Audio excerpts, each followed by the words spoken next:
7. Let's get into it. Let's talk about it. This has been a controversial split decision, thrusting judging in MMA once again back into sort of the spotlight. Not that we want it to be there, but Mark, let's start with you. Give us your assessment of the fight. Who do you think won this fight, and your assessment of the scorecards? We're back here again. We're talking about judges instead of talking about fighters. What we should be doing right now is applauding the takedown D and the scramble ability and the technique of Kai Kara-France that guided him to this tough win. We should also be talking about right now how Amir Albazi did show that he has the game to hang with these top guys and that he's okay on the feet with them and that with some tweaks he could be a factor in this division.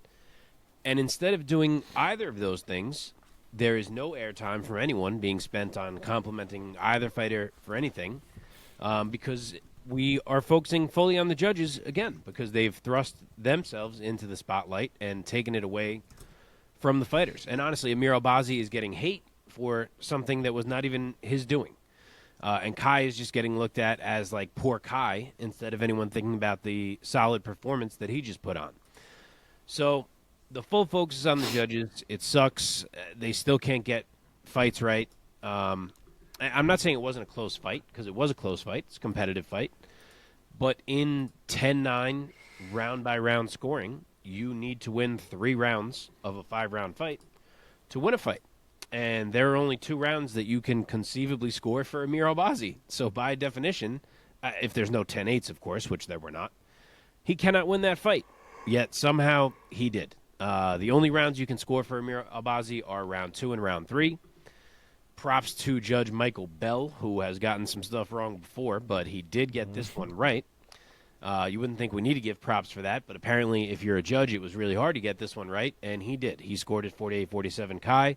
He gave Kai 1, 4, and 5. He got it right. Unfortunately, from there, we moved to Sal D'Amato, who, in addition to rounds 2 and 3, also gave Albazi round 1, which is just simply wrong. I'd be more comfortable with Kai getting round 2 and winning this fight 49-46 than I would be with Albazi getting round 1. And then lastly, in the piece de resistance, we move to the scorecard of Chris Lee, who, in addition to rounds 2 and 3, gave Amir Albazi round 4, where the slowest round. 0 things. He literally did 0 things in the round. So it makes no sense. Izzy's right. These judges should have to do interviews after the fights and explain themselves because there is currently no check in place, and these guys get to do asinine things with no repercussions. Amir Albazi did not win that fight. 2 experts on MMA decisions did score it for him, which blows my mind. But 9 experts had it 48-47 for Kai, and 10 experts had it 49-46 for Kai. The most common score among experts listed was 49-46 Kai, and yet he loses that fight. Not to mention 92% of the public scored it for Kai. So it's a bad one. Like I said, I personally would be way more comfortable with 49-46 Kai than I am with Albazi winning it. There's no way around it. It's a fuck up. It sucks for Kai Kara-France, and it sort of sucks for Albazi in a way too, to be honest. Yeah, man. Omar, let's bring you in here. Give us your take of the fight. How did you score? What rounds did you give to whom? And what did you think of the judging? Normally, when we find ourselves with some of these controversial decisions, we talk about how they're not really robberies, right? Like, they're close fights. You could see how it can go either way. And, a lot of people out here screaming robbery or, shouldn't really be screaming robbery in those situations. Your boy is screaming robbery here. This, I thought, was real bullshit. It was a competitive fight. I don't even know if I would really call it a close fight because I thought the rounds were clear. And I think that there was competitiveness in every single round of the fight. I don't think one guy, blew the other guy out of the water, so to say. But I thought after the rounds, after each individual round, 1 through 5, I thought it was clear who won each round, whether it was Albazi or whether it was Kara-France. By the time we got into round 5, I had it 2-2. I had Albazi winning rounds 2 and round 3. I mean, he was picking apart, or at the very least, landing the bigger shots in round 2 for sure. And then kind of continued that momentum into round 3. But Kara-France was still fighting. He was still fighting a lot of the takedown attempts, was still doing great work with getting up off the ground and not allowing himself to stay stuck on the ground. And, Albazi was doing everything that he could, so much so that by the time we got to the 4th round, Albazi did nothing because he was gassed. And he just needed a minute to kind of recover. He was still moving around. He was still trying to, not, I guess, be completely useless in that sense, but it gave Kara-France the opportunity to move forward, throw shots, land big shots, and kind of get the momentum back in his favor. So I thought the first round was also pretty clear as well. I thought the Albazi, I don't want to say he did nothing in round 1, but everything that mattered in round 1 all came from Kara-France. Yep. And then by the time we got to the 5th round, if you don't think Kara-France won the 5th round, I don't know what you're watching. I don't know how you watch MMA because it's wrong. Kara-France, the 5th round, I think, was the most, I think, the easiest round to score out of the entire fight. Yeah, I don't know, man. I think it's crazy. I think people don't realize how crazy this really is, right? Like, Kara-France should have won this fight. He lost out on $100,000. He lost his number 3 spot. He was supposed to probably get a title shot next, potentially. And all of that just went to hell. One quick little burn just because the referee couldn't do anything, or the judges couldn't do anything right. And so, and now the referees, or I keep saying referees, now the judges, after that night, get to go back in their cars, get to drive away, and everything's all good. It sucks. It's the worst. I can't tell you how much I hate it. It's like every single fight of a fighter's career, no matter where they are positioned on a card, on any given card, whether it's a pay-per-view or a fight night, that is the biggest fight of that fighter's career. And it's not like, even though, this is a fight night, it's not a pay-per-view, it's just a fight night, but it's not like this is a midsummer baseball game between the White Sox and the Cubs or something that always kind of has a very casual vibe, midsummer baseball, and some good people love that. My point being is to, piggybacking off what you're saying, Kara-France lost out on 6 figures worth of more money in his bank account, so that's significant, and his ranking and everything. Sucks, dude. Sucks. It does. Yep. That being said, do you guys think that they're going to treat Kara-France, they being the UFC in this case, that they're going to treat Kara-France as sort of the rightful winner as they go into matchmaking him from here? At best, he's probably some kind of backup, right? Like, if something happens to Albazi, maybe they'll pump up Kara-France instead and kind of make him maybe the front runner for a situation like that. But they've already made the rankings what they are. Albazi at this point is number 3. I mean, they're gonna deal with what's there. You know what I mean? Yeah. That being said, let's segue that right into us matching them up. Mark, let's start with you. What would you do next let's start with the loser here, who we think could be the rightful winner in Kara-France at flyweight.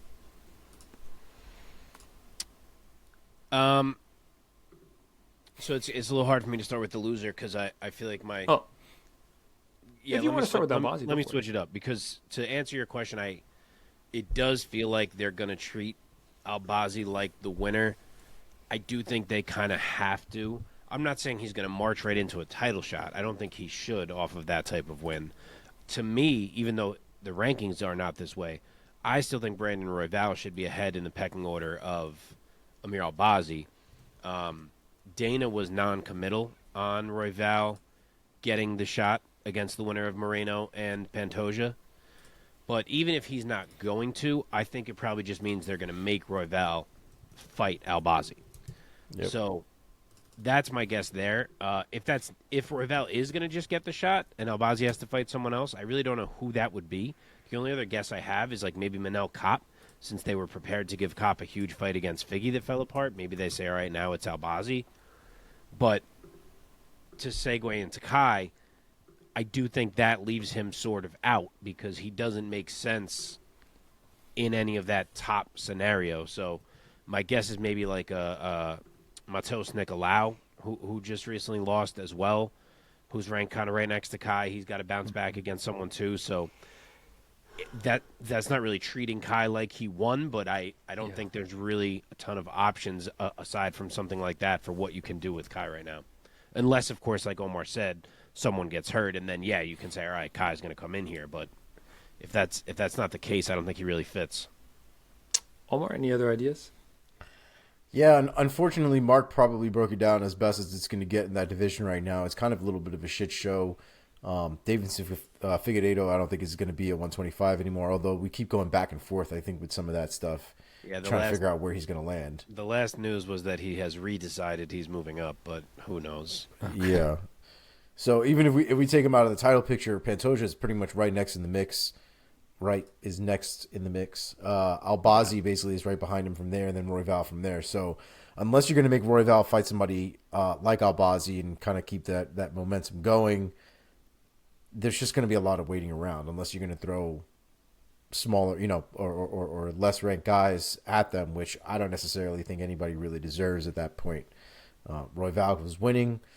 Albazi technically won. Kara-France, I don't think lost, and so I don't really think he should be taking fights that are significantly lower than him. But the problem is he's number 5, so I mean, who do you put him up against? I don't know. It's a real shit show. Maybe we give Kara-France to Manel Kape, and we go from there. Okay. I don't know. Anything else you guys want to say in terms of matchups? Want to match up? We did. No. You got everybody. That's right. Judging is bullshit. Judging is bullshit, man. Let's move on for the sake of time. Man, that sucks. I hate it when judging is like the main topic of conversation. Yeah, I didn't get to watch live, and I heard it was a robbery, and in my mind I was like, let me watch this. Like, hopefully it's not. And then just to see it, I was like, wow, this fucking blows. That 4th round, though, that is really something else. Yeah, that's mind-blowing. Mind-blowing. He literally did nothing in that round. I mean, I don't even know how many strikes he threw, but it was the strikes themselves, which is not always the whole story, but the strikes themselves were like 25-5, if I remember right. Like, it's not even, and there was no takedown either. Yeah. Yeah. Okay, in the co-main event, UFC Fight Night, Kara-France versus Albazi. Bruce Leroy Caceres gets it done by unanimous decision over his very dangerous opponent in Daniel Pineda. Omar, why don't you start us off? By the way, the scores were 29-28 across the board from the judges on this one. Do you think the judges got this one right? And what was your reaction to Caceres' winning performance? I gotta be honest, man. As I'm watching that performance, I can't remember what round Pineda won, because I feel like Bruce Leroy beat the shit out of that kid for a good majority of that fight. I mean, the body kicks alone were disgusting. Pineda had his moments. Yeah. He was a dog for sure. Yeah, for sure. He out-grappled him for almost the entirety of round 2. Okay, all right. The stand-up though was wild to me, absolutely wild, and I don't know. I mean, we've always seen an active Alex Caceres. We've always seen a long Alex Caceres. But there was real purpose behind his movements and behind his strikes in this one.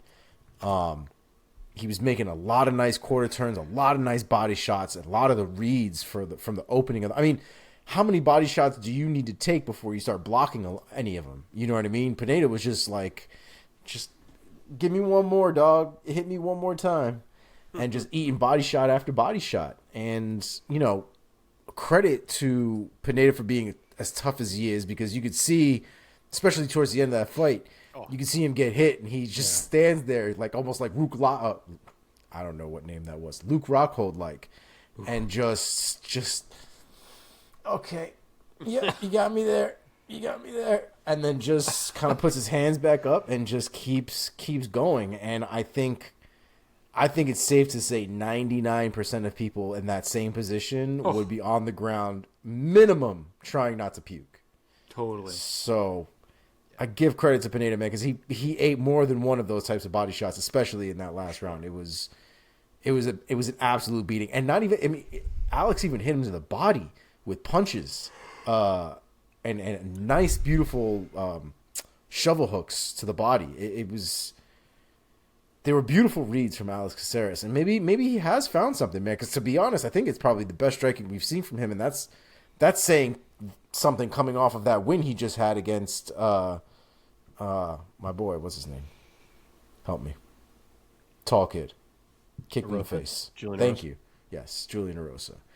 Yeah, and he looked great there. But I thought this was a bit more of a complete story, right? Much more telling as far as over 3 rounds. How can he do with the striking, and what could we really see? And he's made some real improvements, and it's not really necessarily to his technique, but how he executes it. And he looks great. I mean, I'm excited to see what's next. I really didn't see that amount of technique and purpose out of him before this fight. It was great. Awesome, man. Mark, bringing you in here, what was your reaction of Caceres getting it done by UD? This was a hell of a fight. I loved this fight. The grappling exchanges in particular were so fun to watch. It was just constant motion. The armbar that Pineda hit in round 1 that Caceres had to wriggle out of was nuts. But I really enjoyed this thing. In our picks, I took the shot on Pineda, and it's mainly because I thought he wouldn't respect Caceres' power and that he would get inside. And in round 1, it certainly did not go that way. Pineda struggled a bit dealing with the range. And honestly, Omar kind of touched on this. I think we may need to realize that Caceres' power has taken a leap. He is hitting dudes hard in a way that he hasn't historically. He's 34 years old right now. Usually guys maybe hit their prime a little before that. I think we're kind of entering the prime of Alex Caceres.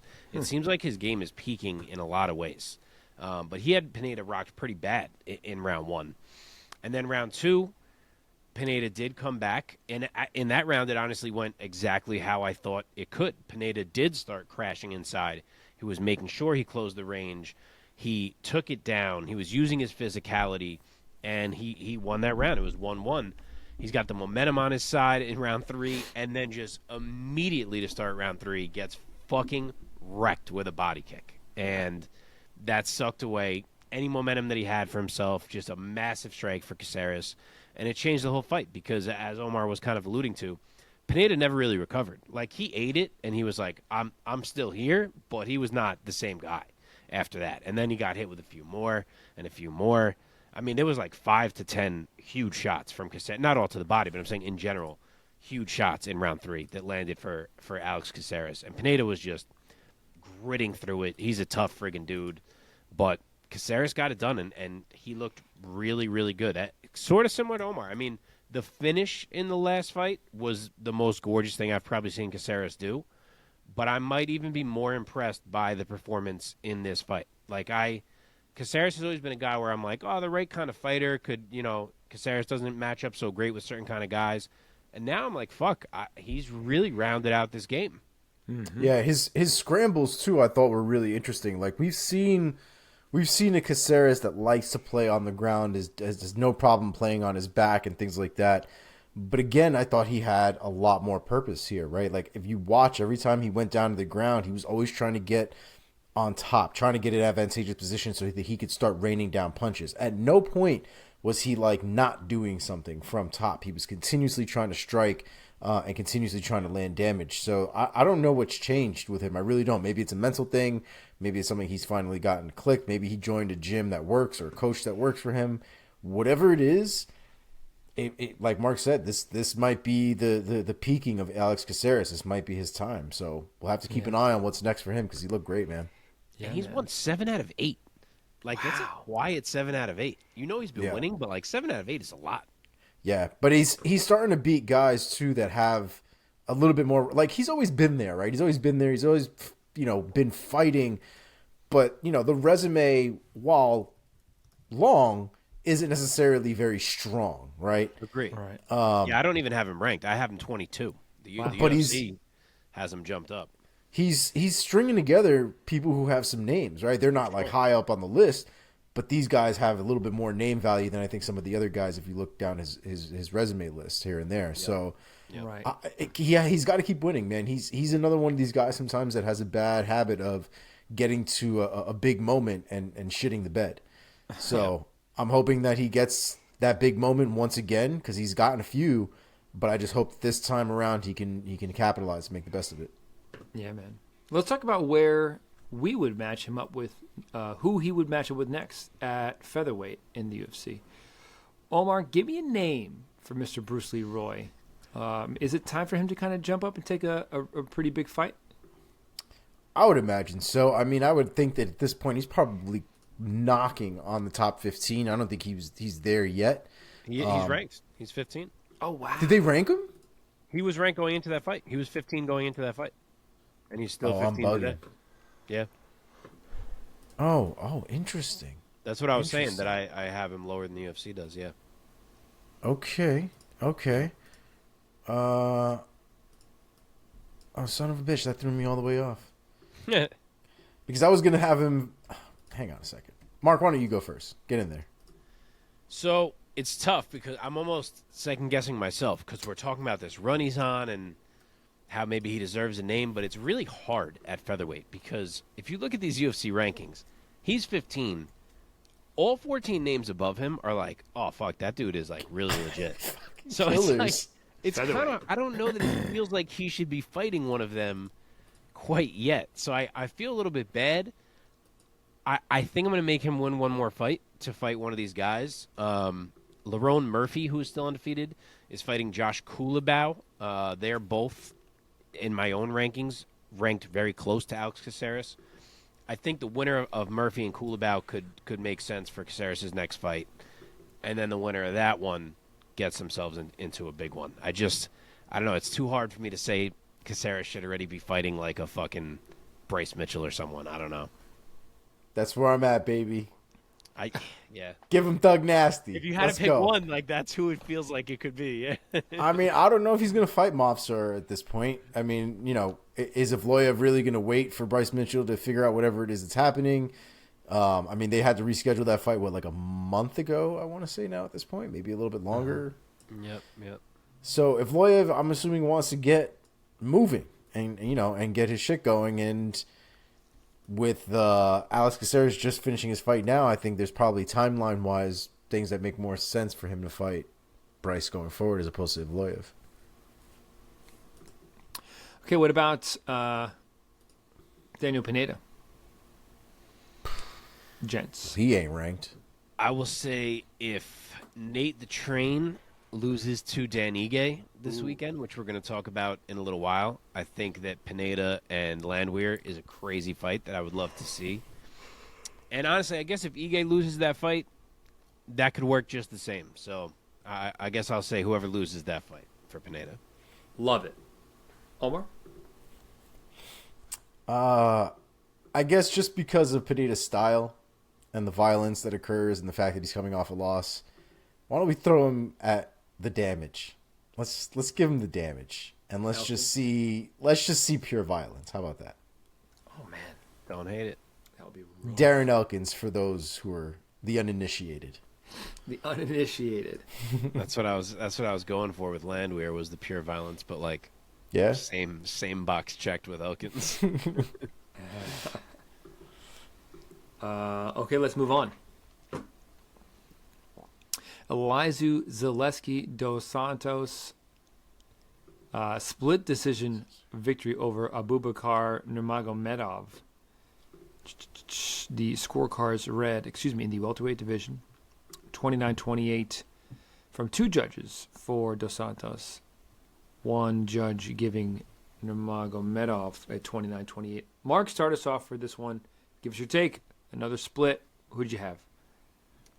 Finally, someone exposed Abubakar. Man, I have never been impressed. I've said it on here before. I've always felt like this guy was a beatable fighter, unlike most of the other guys out of his camp. But because of his association with that camp, he always gets talked about like he's this stud. And every time I watch him, I'm like, he's not. Like, someone can absolutely beat this man. And I thought Zaleski was the right guy to do it. I've always been a fan of his as well, so it was kind of one of these where I really believe in one guy, not so much the other. So I had some money the Zaleski way, so I was pretty happy with this result. But, yeah, I mean, he's hard to hold. He's strong. He's athletic. He's a powerful striker. It was the right recipe to beat Abubakar's game, and all that came to bear. Zaleski did such a good job defending takedowns. He made Nurmagomedov pay, every chance that he could. He was ripping legs. He was nasty in the clinch. Really beautiful clinch work. It was a great all-around performance from him. And I see some arguments. I mean, I know the Dagestani guys always have like a lot of social media support, so I guess it's not surprising. But there's kind of a lot of talk on Twitter of people arguing that Abubakar should have won that fight. Like, he did not win round 2. Like, whoever is saying he won round 2 needs to just stop analyzing fights, because he did not.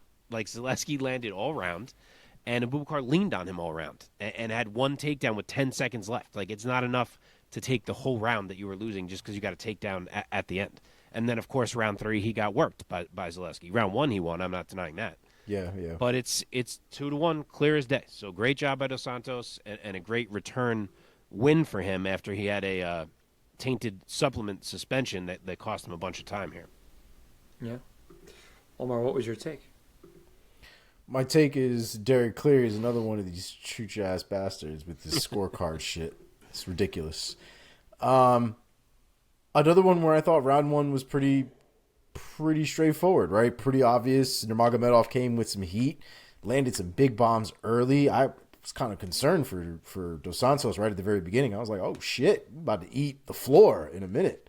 But he worked his way through, got out of that round, and once we got to the second round, man, the thing I think that really impressed me the most was the pace, the consistent pace throughout 3 rounds from Dos Santos, his ability to, defend a takedown, land shots, switch the position, get the position up against the cage, land more shots. Even when they had moments where they briefly separated and they weren't necessarily in the clinch, but almost like a tight kind of phone booth boxing range, Dos Santos was picking this man apart. He was throwing 3-piece combinations like 2 fucking inches away from this guy. Like, it was crazy. I am glad that they gave the nod to Dos Santos, because there were moments in that fight where I was like, all they're seeing is Nurmagomedov with his hands around Dos Santos' legs. They're not going to be paying attention to the fact that the takedown's not happening and Dos Santos is beating the shit out of him while he's trying to go for this takedown. So I'm glad that the scorecards went the way that they went. I'm glad that there weren't 2 Derek Clearys on that card, or in that fight, I should say. But it was a hell of a fight from Dos Santos. That pace is terrifying, and people should definitely be recognizing that. Hell yeah, man. Let's quickly match these guys up and then hop into our lightning round. Omar, staying with you here, give us a name of who you would match up Zaleski with next at welterweight. Let's see. Let's see on the old board. Oh, for fuck's sake. Well, Mark, go first. Your boy messed up here. Wrong page. It's all good. No worries. So who am I? I'm Zaleski first, you said? Yeah. Okay. Yeah, I have always seen talent in Dos Santos. I've always been a fan of his. Like I said, he's missed almost 2 years here for a tainted supplement, which sucked a lot of time out for him. He's already 36 years old. Let's give him a shot against someone legit here. I mean, the dude is, people don't realize, he's 10-3 in the UFC, and he's arguably 11-2 because most people, myself included, thought he beat Muslim Salikov. So 11-2 is a fucking hell of a record. And he's beaten Sean Strickland. Like, the guy is good. So I would like to see him get a shot. I think I'd like to put him in there across from a Santiago Ponzinibbio. Proven fighter, coming off a loss. He's a name that would mean something if Dos Santos could get past him. And I think he deserves a shot like that. Omar? I don't hate it. I don't hate it. The loss, I think, is kind of why that makes a lot more sense. My original thought was Gunnar Nelson, but Gunnar Nelson's coming off a win. Seems messed up to make him go backwards. But it's a fight at some point, hopefully, if their stars align, I think I would love to see. So I'll go just a bit above where you're at, and I will go Daniel Rodriguez off of the loss. Dude, that's the other person I considered. That's literally, I was between those two. Yep. Oh, my God. We should have an MMA podcast together. Okay. Great. All right. Let us now jump into our lightning round.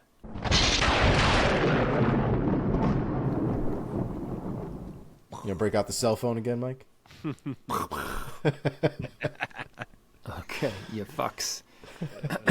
All right, first up, we have Jim Miller in the lightweight bout. Take Jesse Butler's soul, knocking him out in 23 seconds. Mark, go first. Dude, jeez. Jim Miller wrecked this poor man. Yeah, man. Late replacement. Yeah. Didn't go so well for him. The left hook was picture perfect. It generated so much power. Butler went down bad, and then Miller just added in the uppercut of death for good measure. So light work for the veteran Jim Miller and his new fastest finish of his career. That's right. Omar? Yeah, dude, that was it's not really much to take away from there. The man just walked forward and just laid the kid out. I hope Jesse Butler is the gentleman's name, the sacrificial lamb of Jim Miller. I hope he gets another shot, like a proper shot in the UFC, because that was his debut. That's not it, though. That's not how you do it. So I'm hoping he gets a proper shot and moving forward. But Jim Miller's a beast, man. There's something really terrifying about watching a man like that at the age that he is, with the dad bod that he has. A good-looking one, by the way. Like, he's solid as fuck, Dude, but like, that's not a dad bod. I mean, at some point, your abs don't stay down the way that they're supposed to, right? Like, everything kind of starts to expand a little bit, and that's kind of where he's at. But he's as solid as a rock. The man's got a mullet that's like 3 different colors because he's aging, and he's beating the shit out of people. And it's absolutely amazing to see Jim Miller still succeeding at this point in his career. You gotta love it. All right, flyweight division. Tim Elliott defeats Victor Altamirano by UD.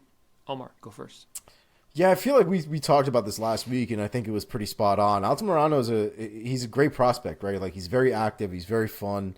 But Tim Elliott's just got that experience, and he's not one to be out hustled, right? Outworked for the most part, out scrambled. Tim Elliott's one of the crazy guys in that division, right? Brandon Royval's on that list as well, but you're not going to out crazy Tim Elliott for the most part unless you're up there. And Altamirano's obviously not at that point yet in his career, and I don't think anybody expected him to be. So I thought it was a tall order for him going in, and he got, he made a showing of himself, but Tim Elliott clearly won that fight. Mark? Yeah, I agree with all that. Tim Elliott came out here and did Tim Elliott things. He's not going to get tired. He's not going to stop moving. He's going to hit you with some crazy grappling. You're never going to be able to really corral him in any kind of way. And then next thing you know, 15 minutes has ticked by and you lost on the card. So, that's basically what it feels like to fight him for most guys. And I agree with Omar. Altamirano fought well. I was actually pretty impressed by him simply in that he was looking for the big chance every time. Sorry, he was looking for the big shot every time he had a chance on the feet. But he just got outworked, and out Tim Elliott did. So nice win for Tim. Okay, Karine Silva. Round 1 submission over Ketlin Souza. That poor girl's knee. Mark, go first. Dude. Nasty. Word of advice for the next girl fighting Karine Silva. Keep your fucking space for as long as you can. Because if this girl gets a hold of you, you are in big trouble. Her jits is filthy. She is a finisher of the highest order. She was pre-UFC. She has proven to be that through 2 fights in the UFC. And she tore Ketlin Souza's knee up with relative ease. So 2-0, 2 finishes on the rise for sure. Omar. I don't know what it is, man. I can watch like people get elbowed and chopped up and ground up all day, right? Like people's faces could be mincemeat, and like I'm good. Watching her knee just go, I can't do it. I can't do it. It's disgusting. It's so messed up and so cringy. I hope it's not as bad as it looked, because it's another one of those things where it looks like every ligament in there is probably gone. Yeah, so it looked very bad. Yeah. Guys, girls, everybody, they all got to tap sooner than that. Like, I know you don't want to like lose, but you're going to lose your fucking leg. So I don't know that she could have, dude. It wasn't. You think it was that fast? Really it was fast. Like, I don't even think that Silva thought she like quite had it, and then the knee just was like boom. Like I don't know. Even like on the slow motion replay, it looked like Silva hadn't even really tried to torque it yet. It was a little bit of a weird one. I wonder if there might have been previous damage to it. Maybe it just made things a little bit easier to pop out. Maybe I don't know. I don't know. Maybe she's just that good that you can't. I couldn't even tell that she was already kind of torquing it in some other way. Who knows? I mean, she had leverage on it for sure. I mean, she was torquing. She was torquing it, but but again, I don't know if maybe she just didn't have the range of motion that other women do with their ligaments. That maybe it just popped sooner than others. Bro, her knee popped immediately. Yeah, that's what I mean. Like it looks like Silva was almost completing the setup still, and then the knee was just like, nope. It's like, whoop, I'm out. And she was like, fucked. She was like, really, you could tell she was like, oh shit. Yeah. Okay, let's move her on. Her leg is almost completely Don't talk in about the it. other Please, direction though too. Please stop. Yeah. Thanks. Bah. Thanks for that. Okay, Dontel Mays, round 2 TKO. Oh no, I'm skipping somebody. I'm sorry. Daniel Santos, UD over Johnny Munoz. Mark, take it first. Munoz was just in a tough spot in this fight. He was game, and he tried to push his advantages when he could, but Santos is not an easy guy to hold down. He's a really good grappler in his own right, and unless Munoz could get on top, which he barely was able to do, Santos had every advantage in this fight. So he landed his good share of shots, and he took a clear UD. Omar. Yeah, I think Wily Cat is definitely the right name for Santos because that man was wild in that fight, man. I thought his striking was actually really good as well. I thought he had a lot of good forward pressure. Munoz was going for the shots and things like that, but I thought Santos made a really good accounting of himself in that fight. It's a good performance, and hopefully we see another one from him again. Okay, Dontel Mays, round 2 TKO over Andrei Arlovsky. Omar, staying with you. Take it. Yeah, I mean, listen, I love Andre. I'll always love Andre. He's an OG. The fact that he's still here is kind of insane in the first place. But, if you can land on Arlovsky, chances are you'll probably win that fight. Arlovsky doesn't generally deal with damage like the way that he used to back in the day, and Dontel Mays, I mean, he looked decent in this fight. You know what I mean? He looked decent. He looked loose. Striking was on point, all things considered, and it was a good performance from him. And it sucks for Arlovsky, man. Mark. Yeah, this thing started off with Arlovsky doing what he's been doing to most guys these days. He was faster. He had the cleaner technique. He was landing. He was making Mays miss. But Mays landed a couple at the end of the first, and he got Arlovsky's respect. And it seemed like it kind of built his confidence a bit at the end of that first round because he was kind of winging. He looked a little unfocused. And then when he landed those few, it looked like he came out in round 2 much more sure of himself and way more comfortable with the shots he was throwing. And then ultimately slipped the jab and nuke of an overhand right and gets it done. So a huge win for Dontel Mays' career. I mean, he was arguably on the chopping block, and now he just beat Arlovsky, which is the best opponent he's beaten thus far. Omar. All right, win already. Oh, my bad. John Castaneda, UD over Muin Gafurov. My bad. Gafurov. Yep. Marco. Castaneda is a solid fighter, man. You have to be pretty good to beat that guy, and he always seems to get underrated, but he did well here, and he dealt with a hell of a pace. Gafurov was pushing a really high pace. He was bringing it. He certainly landed some big shots on Castaneda, but Castaneda did well. He rolled with a lot of shots. He ate them. He mixed it up really well from takedowns to strikes. He mixed up the strikes, threw in some head kicks. I mean, he racked up some solid damage as that fight went on, and turned to the control when he needed to. But another solid performance for Castaneda. Omar. Yeah, it was a wild little fight, man. They got a little contentious, obviously, in the second round as well when the headbutts started to get involved and Tierney ended up having to take a point away. But it was a hell of a fight, man. And just like Mark said, Castaneda's good. And, with a prospect like that, it's going to be interesting to see if he does lose and how he loses and who he loses to because it's looking good. Okay. Let's see. Muhammadjan Naimov, round 2 TKO over Jamie Malarkey. Omar, staying with you. Go. Dog, what was the line for this fight again? Because, Jesus Christ. Especially the way he won. So by knockout, I guess. Yeah, I didn't have it written last week because we didn't do the preview. Oh, man. This But Malarkey was definitely the favorite. had to be a big favorite, I would imagine, too, because he was also a short notice replacement. Yeah. I think that had just been replaced 3 days prior to that.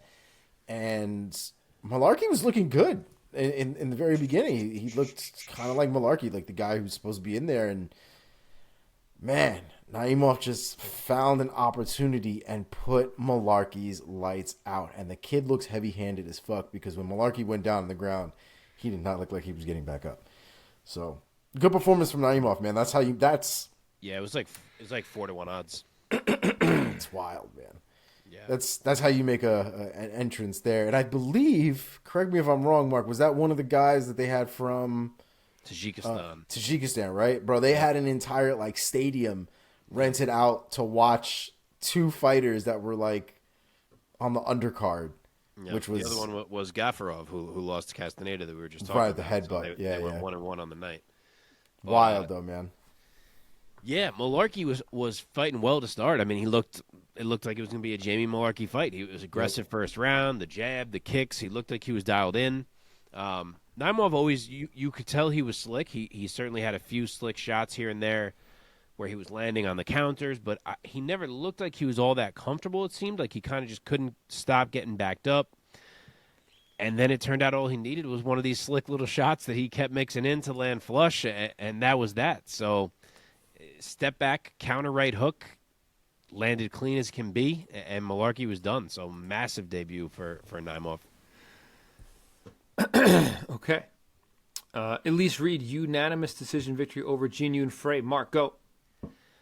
This one played out like an old school matchup. It was that Frey needed to be, or Fry, I believe, needed to be on top and controlling. And if she was not, then it was all Reed. She had the advantage anytime there was space, had the advantage in the striking. So it was really just a matter of could Fry keep getting a hold of her. And Reed did enough. Fry had a good round one. Round two, she had her moments of control, but I didn't feel like it was enough. I do feel like Elise Reed won that round, created enough separation. She was even landing strikes from bottom, got back to the feet at the end, poured it on, and then Reed absolutely won round three. So commentary seemed unsure. I thought Reed definitely won that fight. Good job by her. Omar. Yeah, I would definitely agree. I thought I had Frey winning round one. But I had Reed winning round two and round three. And even round one was a bit of a scrap. I mean, even by the end of that fight, Frey's face was busted. Yeah. She had a big hematoma. Yeah, the hematoma, that was fucking a ghost hematoma. I don't even know where that came from. Yeah. It was a wild fight, man. There were up kicks that were involved. That first round was a scrap for sure. But I think the next two rounds at least kind of dialed in, and I thought she won the last two. Okay. Damon Blackshear, round 2 TKO over Luan Lacerda. Omar, go again.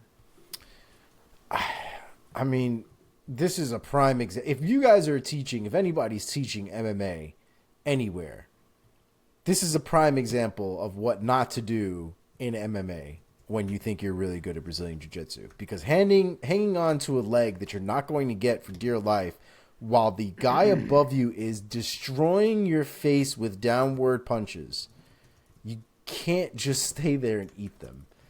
It was... I feel like in 2023, we should all know this, including the people that actually put themselves in harm's way. So it was a little concerning that this man just didn't move and then eventually got TKO'd. So weird choice by Luan Lacerda, and good on Damon Blackshear for taking advantage of an opportunity that doesn't come around very often. Yeah, man. Mark? Yeah, Lacerda was competitive in the grappling, but, God, his strikes looked like they were coming from a man who had fought 25 minutes of war already. I don't know what was going on with him, but they were the slowest, most labored strikes I've ever seen. And Damon Blackshear is good. Like, I know he hadn't grabbed a UFC win yet through two fights, but you're going to need to present more danger than those slow, long punches to beat Damon Blackshear. And he's comfortable in the grappling, which he showed. Even in the leg lock attempts, he was totally comfortable, stayed super calm, waited for an opening, and he certainly found one. So, yeah, Omar made the point already. I won't remake it, but you can't sit there in that spot. I mean, maybe the first punch just landed so hard that he already was, like, out of it. But, man, he certainly sat there for quite a while. But well done by Blackshear. I'm happy to see him get a UFC win because I do think he's talented. Omar, did you go? I did. Okay, last one. Felipe Lins, UD over Max Grishin. Omar, go. This was a good fight, man. This is a pretty good competitive fight, especially once we got into the third round. I thought the first 2 rounds I gave to Lins.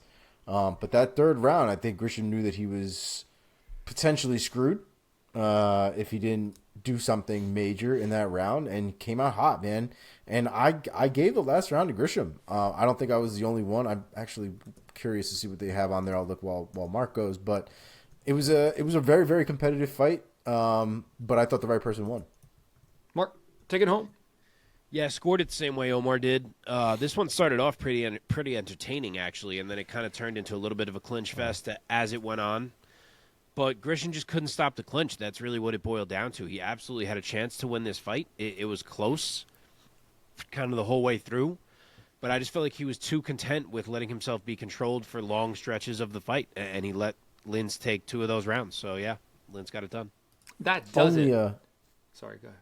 So I was going to say, only 38 scorecards, but round 3 is literally 50-50, split even down the middle. So. But the first 2 are for Lins?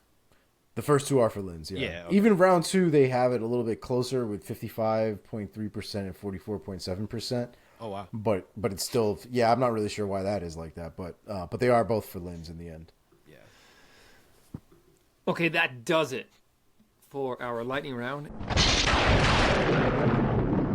And for our recap of UFC Fight Night, Kara France versus Albazi.